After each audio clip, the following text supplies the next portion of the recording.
വിശദമായ വാർത്തയിലേക്ക്. നിലമ്പൂർ തെരഞ്ഞെടുപ്പിൽ PV അൻവറിന്റെ ഭീഷണിക്ക് വഴങ്ങാതെ UDF-ഉം കോൺഗ്രസും. UDF-ഉമായി സഹകരിക്കണമോ എന്ന് അൻവറിന് തീരുമാനിക്കാമെന്നും അൻവർ തീരുമാനമെടുത്താൽ UDF പ്രതികരിക്കുമെന്നും പ്രതിപക്ഷ നേതാവ് പറഞ്ഞു. തെരഞ്ഞെടുപ്പിൽ UDF-ന് ആശങ്കയില്ലെന്നും പ്രതിപക്ഷ നേതാവ് VD സതീശൻ. അല്ലാതെ അദ്ദേഹമാണ് തീരുമാനിക്കേണ്ടത്. അദ്ദേഹം എന്ത് നിലപാട് ഈ തെരഞ്ഞെടുപ്പിൽ സ്വീകരിക്കണം എന്ന് അദ്ദേഹമാണ് തീരുമാനിക്കേണ്ടത്. അല്ലല്ല, അത് അദ്ദേഹം തീരുമാനിക്കണം. അത് അദ്ദേഹമാണ് ഇങ്ങനൊരു അഭിപ്രായ വ്യത്യാസം പറഞ്ഞത്. അപ്പോൾ ആ തെരഞ്ഞെടുപ്പുമായി സഹകരിക്കണോ വേണ്ടയോ എന്നുള്ള തീരുമാനം എടുക്കേണ്ടത് അദ്ദേഹമാണ്. തെരഞ്ഞെടുപ്പുമായും സ്ഥാനാർത്ഥിയുടെ പ്രചരണവുമായും അദ്ദേഹം സഹകരിച്ചാൽ തീർച്ചയായിട്ടും ഞങ്ങൾ ഒരുമിച്ച് പോകും. കൂടുതൽ വിവരങ്ങളുമായി ആന്റണി ജിസ്റ്റോർ ചേർന്നു. ആന്റണി, UDF-ഉമായി സഹകരിക്കണോ എന്ന് അൻവറിന് തീരുമാനിക്കാമെന്നാണ് VD സതീശൻ പറഞ്ഞിരിക്കുന്നത്. എന്തൊക്കെയാണ് കൂടുതൽ വിശദാംശങ്ങൾ? തീർച്ചയായും ഇന്നലെ ആര്യാടൻ ഷൗക്കത്തിനെ സ്ഥാനാർത്ഥിയായി പ്രഖ്യാപിച്ചതിന് തൊട്ടു പിന്നാലെ തന്നെ അതൃപ്തി പരസ്യമാക്കി അൻവർ രംഗത്ത് വന്നിരുന്നു. ആദ്യം ആര്യാടൻ ഷൗക്കത്ത് സ്ഥാനാർത്ഥി ആയതിലുള്ള വിരോധമാണ് അൻവർ പറഞ്ഞത്. നമ്മൾ ഇന്നലെ കേട്ടതുപോലെ തന്നെ VS ജോയി ആയിരുന്നു ഏറ്റവും നല്ല സ്ഥാനാർത്ഥി. മലയോര മേഖലയുടെ ഒരു പ്രതിനിധി എന്ന നിലയിൽ ആ പ്രശ്നങ്ങളൊക്കെ അവതരിപ്പിക്കാൻ കഴിയുന്നയാൾ VS ജോയി ആണ് എന്നുള്ള ഒരു കാര്യവും ഒക്കെ പറഞ്ഞിരുന്നു. അതിന് പിന്നാലെയാണ് ഇന്ന് അൻവർ പിന്നീട് നിലപാട് മാറ്റുന്നത്.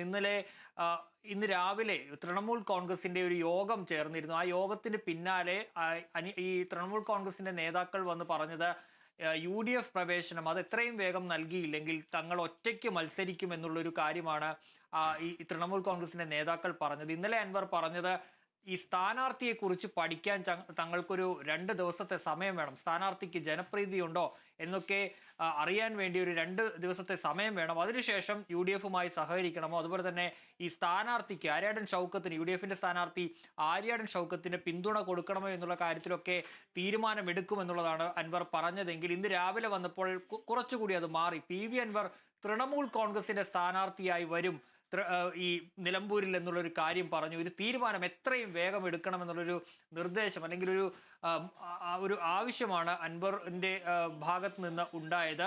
ഏതായാലും അതിന് പിന്നാലെ തന്നെ ഈ UDF-ന്റെ നേതാക്കൾ ഈ തെരഞ്ഞെടുപ്പുമായി ബന്ധപ്പെട്ട് എല്ലാവരും തന്നെ നിലമ്പൂരിലേക്ക് എത്തിയിട്ടുണ്ട്. അതിന് പിന്നാലെയാണ് ആ യോഗം, UDF-ന്റെ യോഗം നിലമ്പൂരിൽ ചേർന്നത്.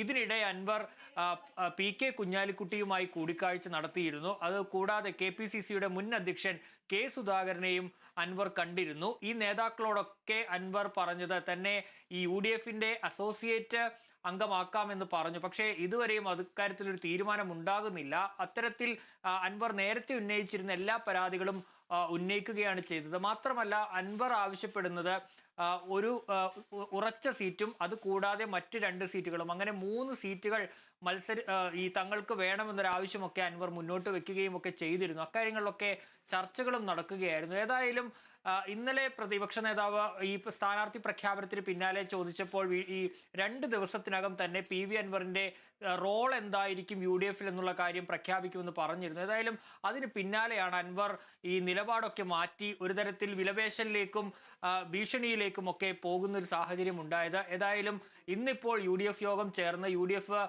കൃത്യമായി തന്നെ ആ നിലപാട് വ്യക്തമാക്കിയിരിക്കുന്നു. നമ്മൾ പ്രതിപക്ഷ നേതാവിന്റെ ആ പ്രതികരണം കേട്ടതുപോലെ തന്നെ ഇക്കാര്യത്തിൽ അഭിപ്രായ വ്യത്യാസമുണ്ടെന്ന് പറഞ്ഞത് അൻവറാണ്. ഇക്കാര്യത്തിൽ തങ്ങൾക്കൊന്നും പറയാനില്ല, അൻവറാണ് തീരുമാനിക്കേണ്ടത്. UDF-നൊപ്പം നിൽക്കണമോ, സഹകരിക്കണമോ, ഇല്ലെങ്കിൽ വേറെ വഴി നോക്കണമോ എന്നുള്ള കാര്യത്തിൽ അൻവറിന് തീരുമാനമെടുക്കാം. അങ്ങനെ അൻവർ ഒരു തീരുമാനം പറഞ്ഞാൽ തങ്ങൾ അതിന് മറുപടി പറയാമെന്നുള്ളതാണ് ഇപ്പോൾ UDF സ്വീകരിച്ചിരിക്കുന്ന ഒരു നിലപാട്. ഒരു നയത്തിലുമുള്ള അനുനയത്തിന് UDF ഇപ്പോൾ ഒരുങ്ങുന്നില്ല എന്നുള്ളതാണ് ഏറ്റവും പ്രധാനപ്പെട്ട ഒരു കാര്യമായി ഉള്ളത്. UDF-ന് ആത്മവിശ്വാസമുണ്ട്. കൃത്യമായി തന്നെ അവിടെ വിജയിക്കാൻ UDF-നെ സംബന്ധിച്ച് സാധിക്കും. അവിടെ നേരത്തെ തന്നെ UDF-ന്റെ ഉറച്ച മണ്ഡലമാണ്. അതുകൊണ്ട് തന്നെ ഒരു തരത്തിലുമുള്ള ആശങ്ക UDF-ന് ഇക്കാര്യത്തിലില്ല. അതുകൊണ്ട് തന്നെ അൻവറിന്റെ ഭീഷണിക്ക് നിലവിൽ വഴങ്ങേണ്ടതില്ല, ഒരു തരത്തിലും ആ വിലപേശലിന് വഴങ്ങേണ്ടതില്ല എന്നുള്ളൊരു തീരുമാനത്തിലാണ് ഇപ്പോൾ UDF എത്തിയിരിക്കുന്നത്. അക്കാര്യം തന്നെയാണ് കൃത്യമായി തന്നെ പ്രതിപക്ഷ നേതാവ് വ്യക്തമാക്കിയിട്ടുള്ളത്. അൻവറാണ് തീരുമാനമെടുക്കേണ്ടത്. തങ്ങൾക്ക് അൻവർ വന്നാലും കുഴപ്പമില്ല, വന്നില്ലെങ്കിലും കുഴപ്പമില്ല എന്നുള്ള ഒരു നിലപാട് തന്നെയാണ് UDF കൃത്യമായി പറയുന്നത്. വേണമെങ്കിൽ അൻവറിന് UDF-ലേക്ക് വരാം, UDF-ന്റെ വാതിൽ അൻവറിന് മുന്നിൽ തുറന്നിട്ടിരിക്കുന്നുണ്ട്. അല്ലെങ്കിൽ അൻവറിന് മറ്റ് തീരുമാനങ്ങളിലേക്ക് പോകാമെന്നുള്ളതാണ് UDF അത് എന്നുള്ളത് കൃത്യമായി തന്നെ വ്യക്തമാക്കിയിരിക്കുന്നത്. ഏതായാലും അൻവറിന് മുന്നിൽ വഴങ്ങുന്നതിനോട് നേരത്തെ തന്നെ കോൺഗ്രസിലാണെങ്കിലും ഈ ലീഗിലാണെങ്കിലും UDF-ലും ആണെങ്കിലും ഒക്കെ വലിയ ഒരു വിയോജിപ്പ് പല ആളുകൾക്കും ഉണ്ടായിരുന്നു. ഒരു വിഭാഗത്തിന് അത് കൃത്യമായി തന്നെ ഉണ്ടായിരുന്നു. അൻവറിന് മുന്നിൽ ഈ അൻവറിന്റെ ഭീഷണിക്ക് മുന്നിൽ വഴങ്ങേണ്ടതില്ല എന്നുള്ളത് നേരത്തെ തന്നെ UDF-ന്റെ ഉള്ളിലുള്ള ഒരു പൊതുവികാരമാണ്. അത് തന്നെയാണ് ഇന്നിപ്പോൾ ചേർന്ന UDF യോഗത്തിനു ശേഷം പ്രതിപക്ഷ നേതാവ് വ്യക്തമാക്കുകയും ചെയ്തിട്ടുള്ളത്. ഏതായാലും ഇനി അൻവർ ഇതുമായി ബന്ധപ്പെട്ട് പ്രതിപക്ഷ നേതാവിന്റെ പ്രതികരണത്തിന് ശേഷം അൻവറിന്റെ പ്രതികരണം തേടിയപ്പോൾ അൻവർ പറഞ്ഞത് പ്രതിപക്ഷ നേതാവ് പറഞ്ഞത് താൻ കേട്ടില്ല എന്നുള്ളതാണ്. ഏതായാലും ഇനി അൻവറിന് എന്താണ് പറയാനുള്ളതെന്നാണ് അറിയേണ്ടത്. നാളെ ഒരുപക്ഷെ അൻവർ അക്കാര്യത്തിൽ നിലപാട് വ്യക്തമാക്കും. ഏതായാലും അൻവറിന് മനസ്സിലായിരിക്കുന്ന അല്ലെങ്കിൽ അൻവറിനെ സംബന്ധിച്ച് UDF കൃത്യമായി തന്നെ നിലപാട് വ്യക്തമാക്കിയിരിക്കുന്നു. ഒരു തരത്തിലുമുള്ള വിലപേശലിനും UDF വഴങ്ങിക്കൊടുക്കില്ല. വേണമെങ്കിൽ അൻവറിന് UDF-നൊപ്പം നിൽക്കാം, സഹകരിക്കാം, UDF സ്ഥാനാർത്ഥിക്ക് വേണ്ടി പ്രചരണത്തിനിറങ്ങാം, അല്ലെങ്കിൽ മറ്റ് തീരുമാനങ്ങളിലേക്ക് പോകാം. ഏതായാലും അൻവർ തീരുമാനിക്കട്ടെ. അൻവർ തീരുമാനിച്ചാൽ ഞങ്ങൾ അതിന് മറുപടി പറയാമെന്നുള്ള നിലപാടിലേക്ക് ഇപ്പോൾ UDF വന്നിരിക്കുന്നു. അൻവറിനെ സംബന്ധിച്ച് വലിയൊരു തിരിച്ചടി ആ ഒരു വിലപേശലിന്റെ ഭീഷണിയുടെയും ഒക്കെ ഒരു ഘട്ടത്തിൽ അത് ഏൽക്കാതെ വന്നിരിക്കുന്നു UDF-നെ സംബന്ധിച്ച് എന്നുള്ളതാണ് ഇപ്പോൾ ഉണ്ടായിട്ടുള്ളത്. ഏതായാലും അൻവർ ഇക്കാര്യത്തിൽ ഇനി എന്ത് മറുപടി അല്ലെങ്കിൽ അൻവറിന്റെ ഭാഗത്തു നിന്നുള്ള അടുത്ത നീക്കം എന്താണ് എന്നുള്ളതാണ് അറിയേണ്ടത്.